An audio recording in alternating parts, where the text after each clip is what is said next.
my name is Manan, and this video is a walkthrough of the personal statement that I gave in my UCAS application. As you know, a personal statement is a vital part of someone's UCAS application and decides a lot of what the admission officers consider. And I myself was an international applicant who applied for law M100 and also got into King College London with this personal statement, this very personal statement that I'm going to show right now. Um, Before we dive in right into the personal statement, I do have certain advice for all of those who are, venturing out to build their personal statements. I would say that a personal statement is just you selling yourselves to these admissions officers sitting in these universities. However, personal statements, what goes into personal statements starts way long before you actually start typing the literally typing the personal statement. I suppose that is very apparent and obvious, but it is an important consideration as to where you are and in the timeline of the personal statement submission and whatever goals you have. So the number one advice I would say is to build a curriculum for yourself of the activities that you would like to build in your personal statement. I would elaborate more on this as we begin scouting my personal statement that got me in through these colleges, and yeah, was an apt representation of who I am as a person and my application as well. So yeah. Alright, so as you can see, this is the exact personal statement that I gave in my UCAS application, and I carried it out in segments, thinking what are the most remarkable qualities about me that this personal statement, these 2,000 words should summarize. And the number one striking thing that I thought was my geographical background, my environment, which is how this statement starts. And it says, growing up in Saharanpur, Uttar Pradesh, the law often seemed abstract, made for the sole purpose of superseding it. UP, a state in India, is notorious for its high crime rates. The social hierarchy here is essentially determined by how much law one can break. This made me question if the law is just another social construct or if it is something far more significant. So this is essentially my hook.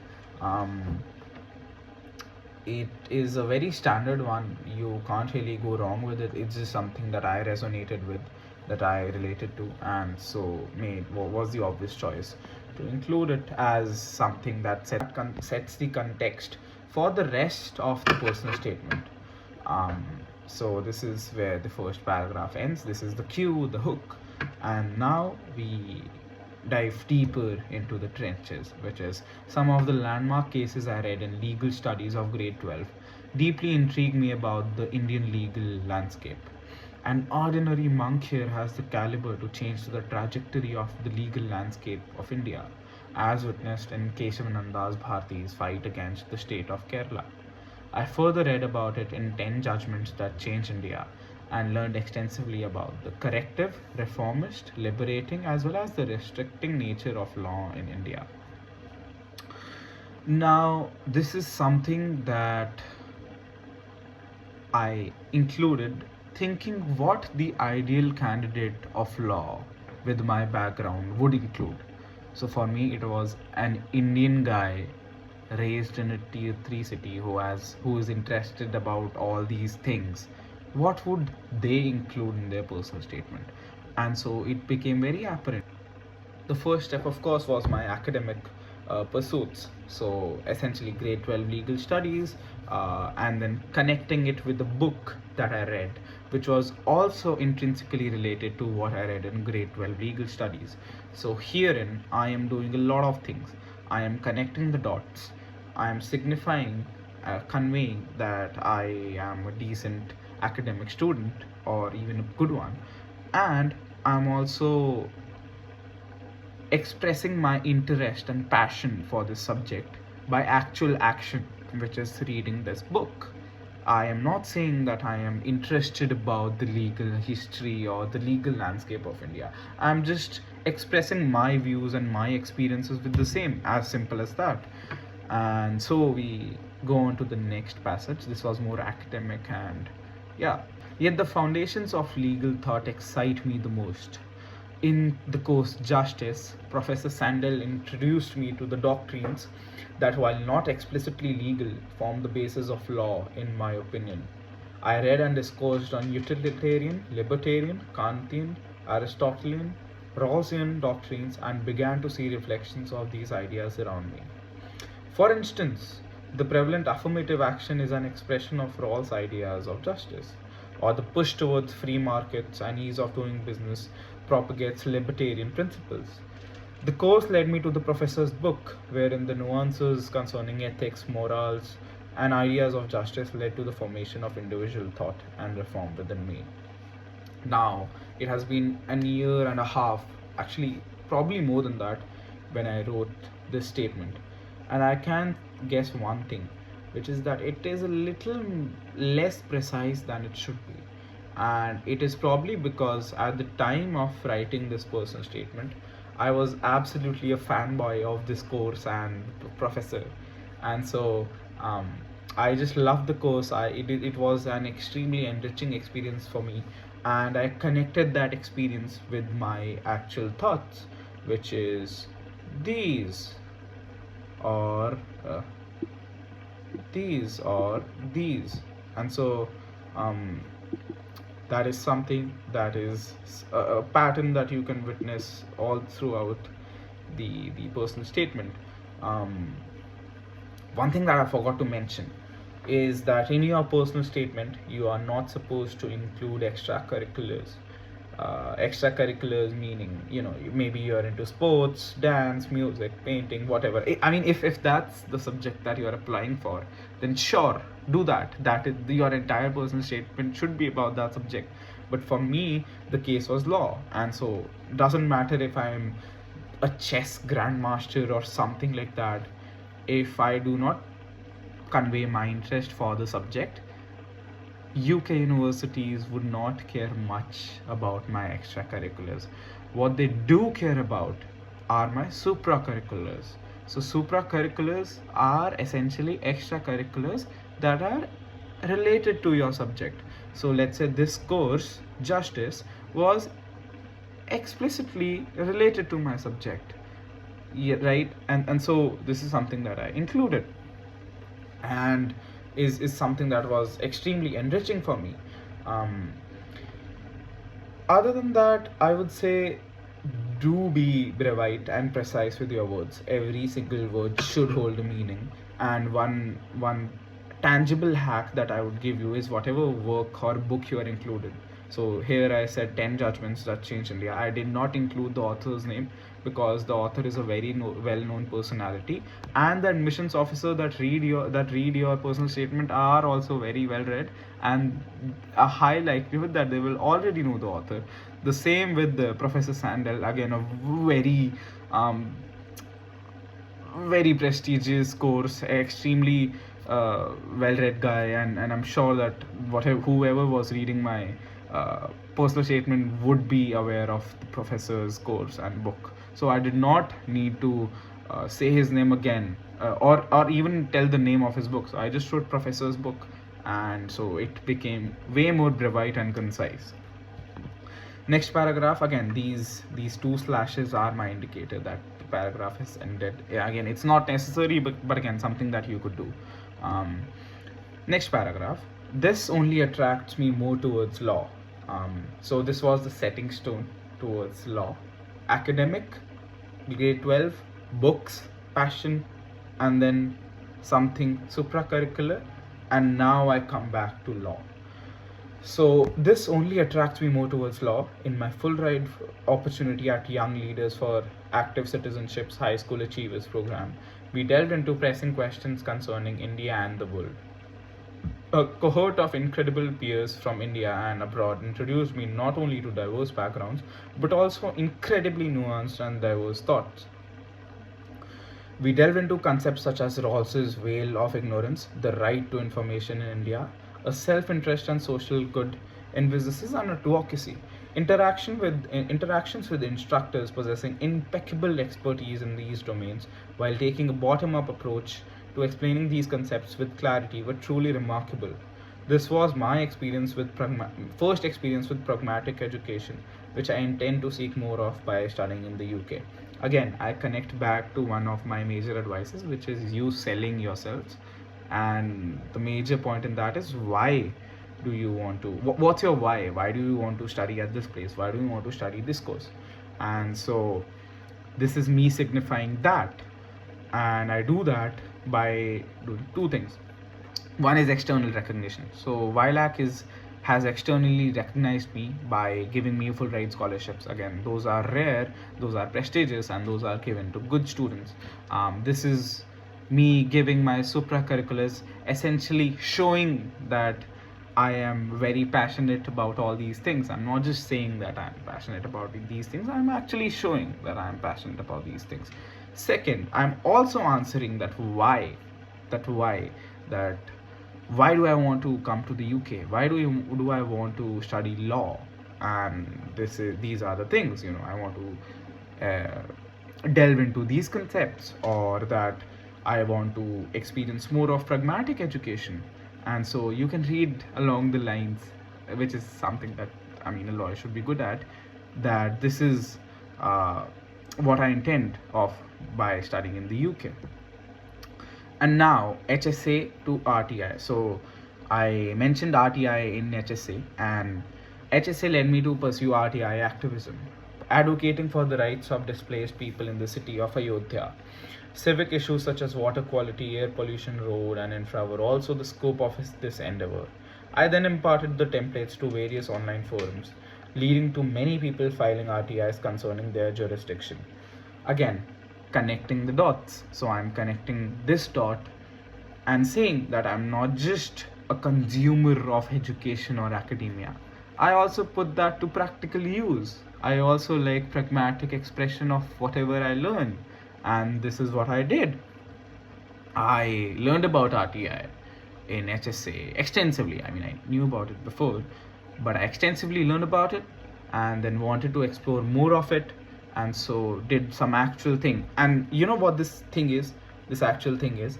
I made templates of these civic issues and posted them on subreddits, and they garnered a lot of appreciation, by the way.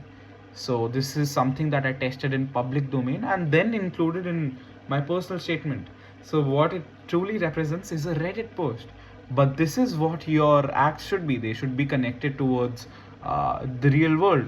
Just an NGO internship or something doesn't really show your commitment to social causes or your passion. It is something very rooted, very rooted towards the ground reality, and that is what I essentially did. Grim legal opportunities in Saharanpur led me to Clifford Chance's forage job simulation, Ready Set Law, which was a fun, pragmatic exercise giving brief insights into the commercial side of the profession. As a volunteer at India's International Movement to United Nations, the country's largest MUN organization, I wrote comprehensive study guides on various agendas. This experience significantly enhanced my research and writing abilities, skills I look forward to mastering in university. Actively participating and winning MUNs improved my understanding of national and international issues and how law comes to aid in them. Apologies. Now, this is where I transition. So far in the statement, I have been this academic, this supracurricular, this academic guy who's like trying to be the next Aristotle or some next legal scholar or something. This is me showing my pragmatic expression, more of pragmatic expression. So Ready Set Law, job simulation, or my research, again also on the Aristotle wala side, but still my universities do love research. Again, that is one of the highest supracurriculars in the order of prestige, something that you should always work upon. No matter you're a high schooler, undergraduate, postgraduate, whatever. If you want to get into academia, research is a non-negotiable, and something that is highly sought after. So this is what I conveyed as a volunteer at da da da da da. I researched, and this also conveys work experience. So this paragraph is essentially my work experience, and that is somehow very important.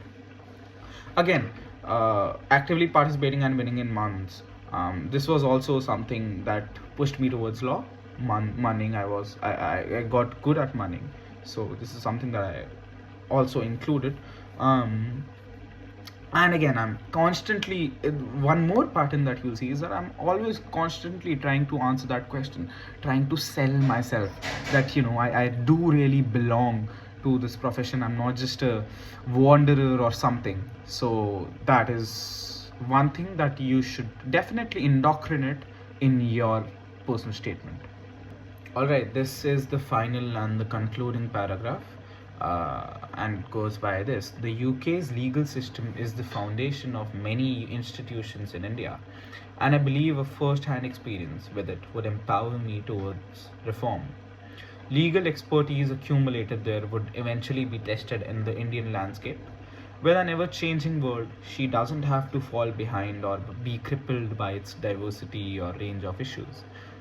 Rather, this is what makes this nation the finest place to have a chance of overcoming the most complex legal issues. Studying in the UK will not only expose me to the best legal education in the world, but also the best academia one can be around, something that I passionately yearn for. Again, I would say that especially my concluding paragraph is a masterpiece of how to write concluding paragraphs. This is something innately personal, and something that I deeply am concerned about. Other than that, I'm also connecting the dots that of the things that I mentioned elsewhere in the personal statement. I am also answering the biggest why, as to why do I want to study this, and why do I want to study this here, and the recency bias that this would create would be very compelling, very impactful. At the same time, I'm also giving a short leeway, a small idea of what I might want to do in the future. Again, I'm not being specific at all, and I'm acknowledging that, because I wasn't really specific at all. I did not know what specific thing I want to do after studying this, but I did know that I want to come back, and I want to work on these issues, and something that is very personal to me. And also this aptly answers my why, I would say. Again, recalling the things that I said, your PS is a story that you sell, and according to you, what an ideal candidate would be doing are the things that you yourself should be doing. And show, don't tell. All through this, you can witness that I conveyed things through action and not through words. My action spoke, and the words took a backseat, which is apparent in all of my personal statement. I was connecting all the dots scattered here and there, and also emphasizing on my why. Again, why this, why that. At the same time, even though I have critiqued myself regarding in this regard, I have been brevite and very concise. This is very impactful, very compact, and some things were concatenated to make this thing very concise and convey a lot of stuff efficiently. Some personal advice that I would give is, one, set a timeline. You have to give yourself a timeline, because again, we are sort of accustomed to doing stuff when there are deadlines. and curriculum for yourself. So I had already created this curriculum, so I know that okay, these things are in order, but for me to be able to include these things in my statement, I have to actually go through these things. So I had not done, let's say, this when I started making the personal statement, or even justice, which was such an impactful thing on me even now, was not something that I have done before writing this. So this was part of my curriculum. Of course, I started early and had the edge, but that's something that is doable. Even if a curriculum thing is doable, even if you are on a tight deadline. Other than that, please do not get into the perfectionist trap. My first draft, I cannot emphasize, it's just so shitty. It's absolutely shitty. Okay, it's nothing like this. But one thing that I got right was I was courageous enough to not get into that perfectionist trap, and write a shitty first draft, and then build upon it. Second thing that I really want to emphasize upon is that I reached out to so many people. I just can't emphasize how many people I reached out to regarding my personal statement. So I did not have a personal statement agency or a mentor or something like that. So I had two things that really pushed me through. One was, of course, AI. So none of this is actually written by AI, okay? But I asked AI that okay, this is my personal statement. I do not want to write it or majorly influence it in any way, but I do want suggestions. I want you to rate it and out of 10, and what things do you find right? What things do you find wrong? Similarly, I reached out to people, many on LinkedIn, many on other channels, anywhere I could find, forums, whatever, and just send a Google Doc link of my personal statement and ask them to see it and then add comments. And some of them were very helpful. Again, I can't emphasize enough how this personal statement was impacted by their additions and comments, and I will always be grateful to them for that, and also to myself, because that is something that requires a lot of agency and dedication towards your act. I even contacted an admissions officer at Oxford, and he was very generous to look at this and say that it's good, and even corrected a few bits and pieces of this. And so what I'm really trying to say is reach out to people. They will help you. Most people will be more than happy to help you. And yeah, it's just you. This is just describing you. You don't have to stress this out. At the same time, you don't have to take this lightly. That is probably it for my side. The link of this will be in the description. I have also watched back in the day a lot of other personal statement videos that influenced me. I will also link them. And yeah, I wish you all the best for your personal statement journey. Bye bye.